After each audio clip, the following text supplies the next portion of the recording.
There's a lot of anger in the world today. Are you sympathetic to that anger, or are you feeling this anger is the wrong kind of anger? I am sympathetic to the roots of the anger.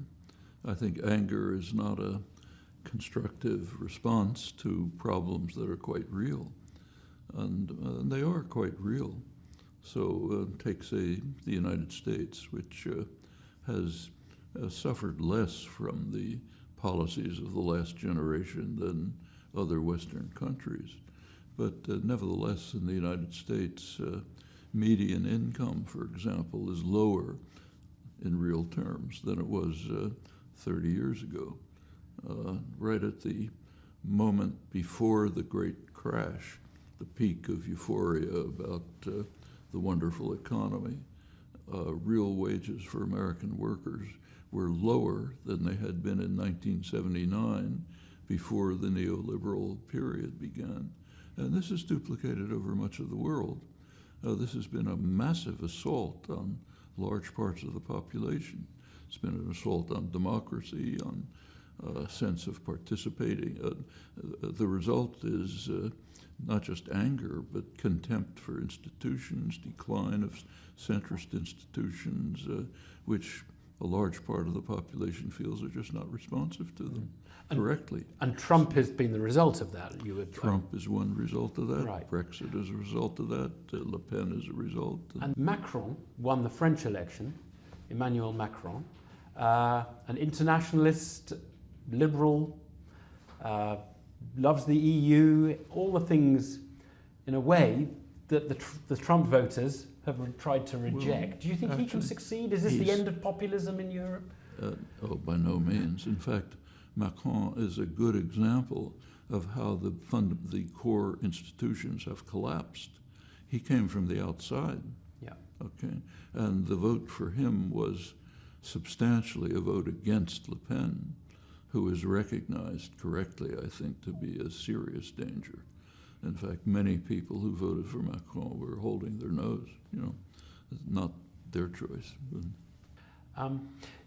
Just thinking about the cause of the divisions in society, what is creating these divisions, do you think the traditional classes, working class, the capitalist class, the owners and the workers, is that the most interesting division? Is that a good way of thinking about it these days, do you think, or is it out of date now? Well, first of all, either you give orders or you take orders, and that's a big difference. That's always a difference. Either you own large parts of the world, or you rent yourself, or is it more complicated? Or you rent yourself to the owners. Maybe you own a little bit because you have a pension fund, or you don't own anything. What you own is is a minuscule fraction of the ownership of corporations. Stock ownership is very highly concentrated, and not only concentrated but interlocked. So big banks own big pieces of different corporations and so on. Furthermore, if you look at ownership of the world economy is now in many ways a more dramatic index of a country's power than the traditional ones like GDP per capita. So, for example, there's a few studies that have just begun of the extent to which, say, ownership of the world economy is concentrated in particular countries. Turns out that U.S. corporations own about half the world economy.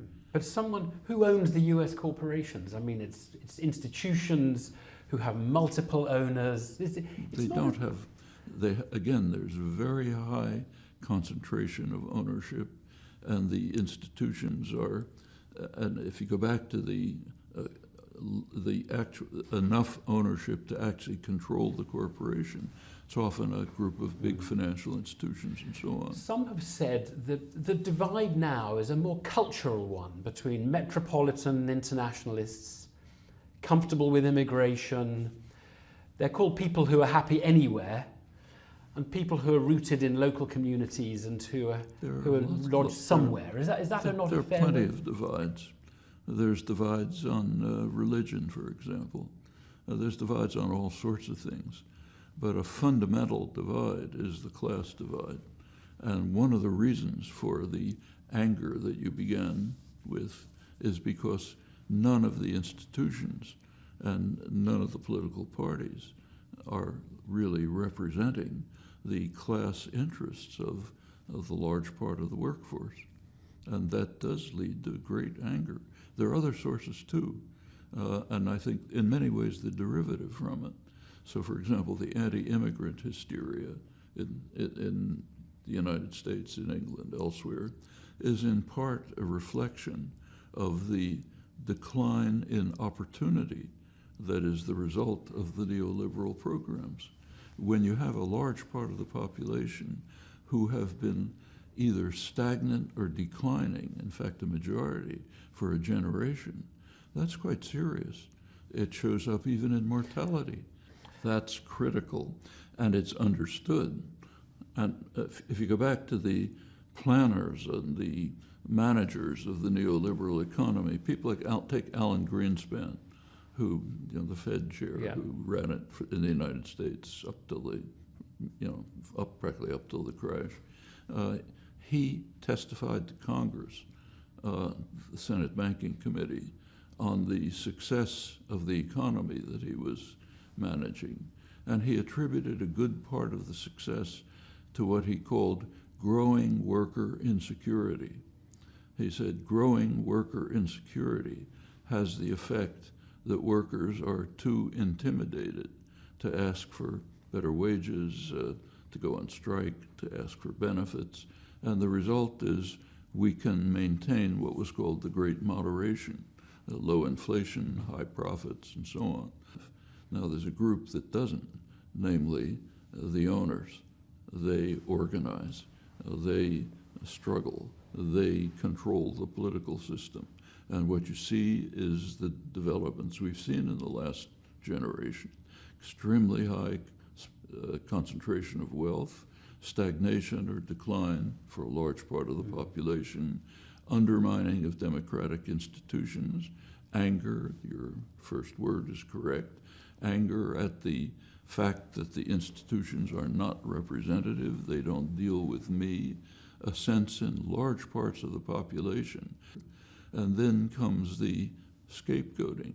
The picture is that the government is working for those undeserving people behind us and trying to put them ahead of us.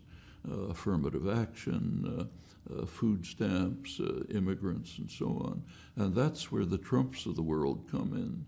Yeah, we can blame those bad, undeserving people for your plight, not the people ahead of you in line who are really responsible for it.